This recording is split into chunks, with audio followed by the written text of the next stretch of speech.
अब मुझे ज़रा थोड़ा सा ये बताइए कि ये जिस तरह से निज़ाम इस वक्त चल रहा है, मेरे ख्याल में एग्जेम्पलरी ताल्लुक़ है पाकिस्तान की वफाकी हुकूमत का और पाकिस्तान की इस्टेब्लिशमेंट के जो सरबराह हैं, फील्ड मार्शल आसिम मुनीर साहब, उनका। प्राइम मिनिस्टर उनकी तारीफ़ करते नहीं थकते, वो प्राइम मिनिस्टर को प्रेज़ करते हैं। कुछ लोगों का ये ख्याल है कि ये मामला या इस निज़ाम की नज़रें बड़ी दूर हैं और शायद इसको परपेचुएट करने के लिए, लंबा चलाने के लिए बहुत से इकदाम किए जाएं। आपको ये निज़ाम बहुत लंबा चलता हुआ नज़र आता है या आपको नज़र आता है कि नहीं, इसमें तब्दीलियाँ एज एंड व्हेन रिक्वायर्ड मुमकिन हैं? देखिए मुनीब साहब, ये एक बड़ा ही सेंसिटिव सब्जेक्ट इसलिए है और इसकी कॉनोटेशन के अंदर हमने भी तहरीक इंसाफ की हुकूमत ने प्लान किया था 20 साल।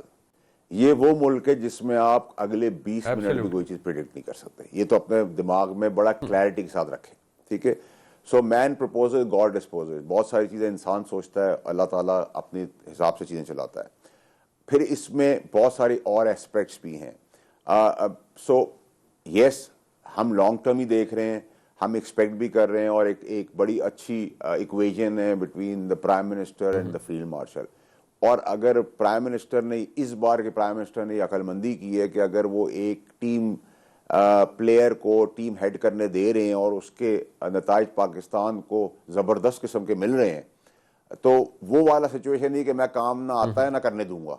तो ये इक्वेशन इस बार बड़ी अच्छी है। इस बार उन्होंने कहा चलो भाई, अगर एक PIA का टूटा फूटा जहाज फील्ड मार्शल उड़ा रहा है बगैर पहियों के और मौसमी खराबी में भी उतार लेता है और फिर टेक ऑफ कर जाता है, और हमारे वेस्ट के साथ भी बहुत अच्छे ताल्लुकात हो गए, इन्वेस्टमेंट्स की बात भी कर रहे हैं, सऊदी अरेबिया के साथ हमारा एग्रीमेंट साइन हो गया है, बहुत सारे ऐसे ममालिक हैं जो हम लुक फॉरवर्ड कर रहे हैं आगे के अंदर, और बहुत सारे अंदर खाने चीज़ें चल भी रही हैं पाकिस्तान के लिए मुस्बत। आज गूगल आ गया है, एक बड़ी इंटरनेशनल कंपनी है, उसके अंदर सब ने अपना कंट्रीब्यूशन किया है, मेरी भी थोड़ी बहुत कंट्रीब्यूशन है। तो हम तो पाकिस्तान के लिए सारे मिलकर काम करें, आप और मैं भी। तो आई थिंक फील्ड मार्शल के साथ एक सबसे बड़ा एडवांटेज जो पाकिस्तान के अंदर हुआ, वो एक नैरेटिव जो था कि ये नून लीग की हुकूमत है, पीपल्स पार्टी की हुकूमत है, ये PTI की हुकूमत है, तो मैं ये नहीं करूंगा तो मैं वो नहीं करूंगा। बाय एंड लार्ज आप सब पाकिस्तान की बात कर रहे हैं।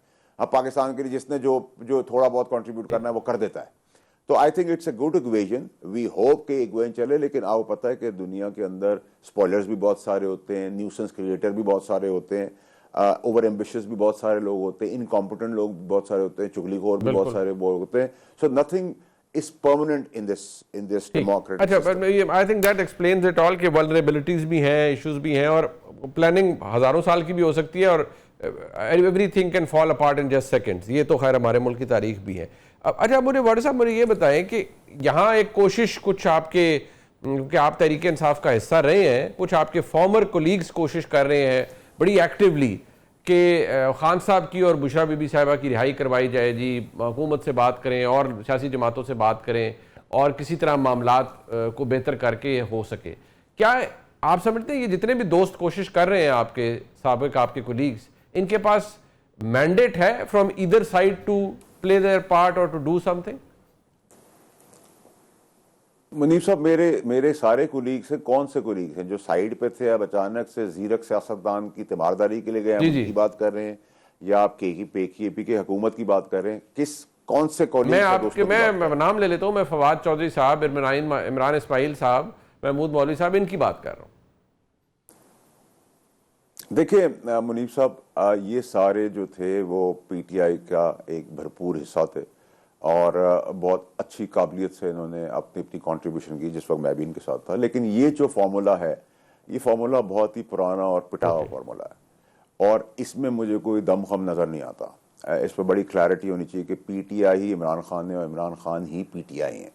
तो मैंने आपको कई महीनों पहले कहा था सेनेट के बाहर के जी एक जीरक सियासतदान पर नज़र रखें, वो आपको मेरी बात समझ में आ गई। और जीरक सियासतदान शाह महमूद कुरैशी साहब ही हैं, और शाह महमूद कुरैशी साहब बेगुनाह तो हैं 9 मई के केस के अंदर, इसमें भी कोई दो राय नहीं है। शिबली फराज की आप बात करें या आप उमर चीमा की बात करें, तो ये सब अच्छे लोग हैं, मुखलिस लोग हैं, और उनको देख के बड़ी तकलीफ होती है, और आप जो हक की बात है वो करें। दूसरी तरफ अगर आप एक्टिव PTI की बात करेंगे, जिनका मैंडेट है, आप KPK की बात करेंगे, तो मैं उम्मीद करता हूँ कि नया CM वो बेवकूफ़ियाँ नहीं करेगा जो पुराने CM ने की।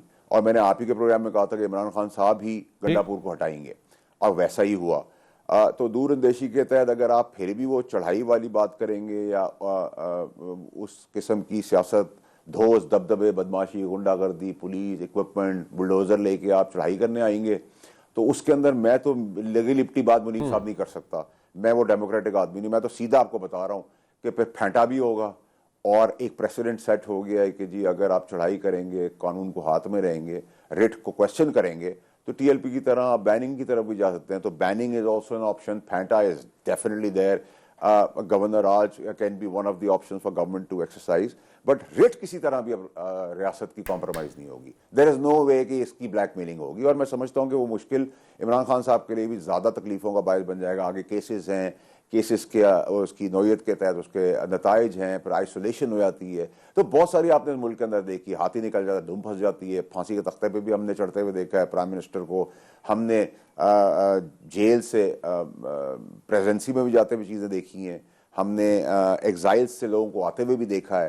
तो इसकी बड़ी मिक्स हिस्ट्री है पाकिस्तान की, तो उसकी डेलिकेसी और उसकी सेंसिटिविटी देखते हुए बहुत फूक फूक के कदम रखना चाहिए तहरीक इंसाफ को, यही मेरी ख्वाहिश है। और मैं तो समझता हूँ कि अगर आफरीदी को अल्लाह ने एक मौका दिया है तो वो डेमॉन्स्ट्रेट करे डेवलपमेंट से, वो डेमॉन्स्ट्रेट करे प्रोग्रेसिव केपीके से, केपीके के लोगों के लिए कुछ करे। वहाँ 13 साल से उनका मैंडेट है, वो इस टूटी हुई सड़कें हैं, वो तबाही का टेररिज्म चल रहा है, वहाँ 12,000 एकड़ पे अफगानी जो है वो अफीन उगा रहे हैं, और वो ड्रग्स जो हैं वो हमारे लोगों पे जा रहे हैं। तो तोड़ फोड़, मार धाड़ और पैसे की रवादारी से जो माल पीटा जा रहा है, जिनका बीड़ी नहीं थी, तो आज तो आप कोई किसी को नहीं कह सकता कि फलाना पार्टी का फलाना आदमी चोर था। हम तो हमाम में सारे ही नंगे हैं, तो उसमें तो आप कोई क्लैरिटी दी। तो अब जो आइडियोलॉजी थी उसमें आप ये कहेंगे इमरान खान साहब के लिए तकलीफें और मजीद मुश्किलात हो रही हैं, तो जो नजर आ रहा है उसमें तो यही कह सकते हैं बदनसीब। अच्छा, टुवर्ड्स द एंड ये अभी 3 नवंबर गुजरा, गालिबन ये वही दिन है इमरान खान साहब पे अटैक हुआ था, और मुझे याद है उससे पहले उस लॉन्ग मार्च जो भी वो चला रहे थे उसका मकसद भी, आपने एक प्रेस कॉन्फ्रेंस की थी और आपने वार्न किया था ना करें, हालात ख़राब हो जाएंगे। अब वो सुहेल आफरीदी ट्वीट करते हैं, वो इल्ज़ाम भी उन्होंने पाकिस्तान की एस्टेब्लिशमेंट पे, पाकिस्तान की फ़ौज पे भी लगाया हुआ है। वो पूछ रहे हैं कि 3 नवंबर को गोली क्यों चलाई, 26 नवंबर को क्यों चलाई, 9 मई को क्यों चलाई। सो अगर एक elected chief minister with obviously a very heavy mandate tweets like this and alleges और रेफर कर रहा है वो पाकिस्तान की एस्टेब्लिशमेंट को, तो where will it lead us to, considering कि वो एक बड़ी ओवरवेलमिंग मेजॉरिटी के साथ वज़ीर आला बने हैं, 90 वोट्स। देखिए मुनीब साहब, सबका तज्जिया था, सब ने आके कहा था कि वो नहीं बनेगा, लेकिन मेरी कोई ऐसी स्टेटमेंट नहीं है, आपने देखी होगी, मैंने कोई ऐसी स्टेटमेंट नहीं दी। नंबर 1। नंबर 2 ये कि देखें, अगर आपने नेचुरली क्योंकि वो ग्रास रूट से आया है, वर्कर लेवल से आया है, और एक बड़ा अच्छा प्रेसिडेंट सेट हुआ है कि नॉमिनेट किया गया है उसको पार्टी की तरफ से, और खुशाइन भी बात है ये।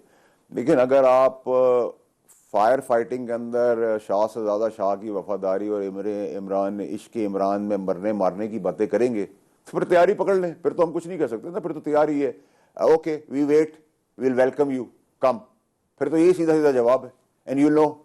सो अगर उन्होंने CM ship for weeks and months करनी है, थिंकिंग कि ये दबदबे, गुंडागर्दी, बदमाशी से, मैं एक जनरल बात कर रहा हूँ, अगर ये स्पेकुलेशन है तो ये तो पॉसिबल नहीं है। तो फिर क्या आप चाह रहे हैं कि आपको सियासी शहीद कर दिया जाए? तो वो भी नहीं होगा, ठीक है। तो केपीके की आवाम ही डिसाइड कर लेगी, और वो भी थक गई है। पिछली बार भी आपने जितनी डेट्स बताई उसमें गोलियां किसने चलाई, किसने वर्कर्स को नंगे पैर छोड़ दिया, गरीबों को बाथरूमों के बगैर जेलों के अंदर। आपने 9 मई के वाक़े से मुंह फेर के कहा कि जी हम तो नहीं जानते वो कौन लोग थे। तो उन बच्चों के जो माँ बाप हैं, जो जलील ख्वार हो रहे हैं, जवान बच्चे थे, खूबसूरत बच्चे थे, पढ़े लिखे बच्चे थे, जो हमारा फ्यूचर थे, वो हमें तबाह कर दिया। तो अगर आप समझते हैं कर लें तो फिर 2 साल पहले आप खान साहब को छुड़ा चुके होते। तो मुझे नहीं लगता कि ये फॉर्मूला किसी स्टेज पे भी काम आएगा। You are asking for trouble, you are welcome to come in and test the water and you will know once for all. और इस बार जो पिट्ठू बैठेगा वो आगे बाकी पॉलिटिकल पार्टीज के भी सेम अप्लाई होता है, मुझ पे भी ये अप्लाई होता है, आप पे भी ये अप्लाई होता है। तो मैं तो इन जनरल बड़ा क्लैरिटी से बात कर रहा हूँ। मैं आपको ये नहीं बात कर रहा कि जमहूरी तौर पे आप आ जाएं, आपका पुरअमन, आपका एहतजाज है और आइन आपको इसकी इजाज़त देता है और आप गमला नहीं तोड़ेंगे। आइन जहाँ इजाज़त देता है 15, 17 और 19 में, वहाँ आइन उसके अंदर बहुत सारी रिस्ट्रिक्शंस भी डालता है। तो अगर आपने आइन को अपने कॉज में इस्तेमाल करना है तो आपकी मर्जी है, बट अगर आपको करना है बदमाशी तो आ जाए, फिर देख लेते हैं, हम वेट कर रहे हैं।